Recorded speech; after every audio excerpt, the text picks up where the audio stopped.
আজকে আমরা আলোচনা করব অ্যানিম্যাল এবং তাদের সাউন্ড, অর্থাৎ পশু পাখি এবং তাদের ডাককে ইংরেজিতে কী বলে তাই নিয়ে। বিভিন্ন পরীক্ষা, কম্পিটিটিভ এক্সামিনেশন ও চাকরির পরীক্ষা প্রত্যেক জায়গাতেই এই ধরনের প্রশ্ন থাকে, তাই ভিডিওটি মন দিয়ে দেখবে। চ্যানেল নতুন হলে চ্যানেলটিকে সাবস্ক্রাইব করবে। আগের ভিডিওতে আমরা পশু এবং তাদের শাবককে ইংরেজিতে কী বলে সেগুলো জেনেছি। যদি না দেখে থাকো ভিডিওটা, তাহলে প্লে লিস্টে গিয়ে দেখে নিও। চলো, উট। উট হচ্ছে ক্যামেল। ক্যামেলের আওয়াজকে বলা হয় গ্রান্ট। তারপর ডগ, ডগের আওয়াজ হচ্ছে বার্ক। কুমির, ক্রোকোডাইল, আওয়াজ হচ্ছে হিস। ক্যাঙ্গারু, আওয়াজ হচ্ছে গ্রান্ট।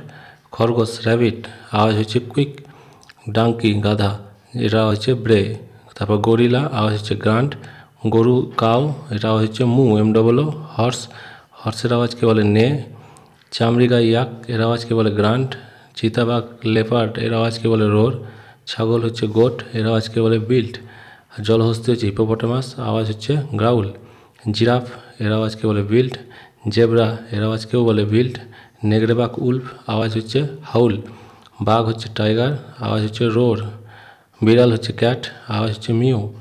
ভালুক হলো বিয়ার, গ্রোল। ভেড়া শিপ, আওয়াজ হচ্ছে বিল্ট। শূকর হচ্ছে পিগ, আওয়াজ হচ্ছে গ্রান্ট।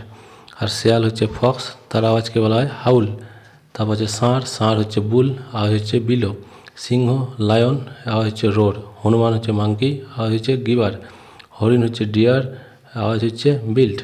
হাতি, এলিফ্যান্ট, আওয়াজ টাম্পরেট। হায়না, লাফ, আওয়াজ হচ্ছে লাফ।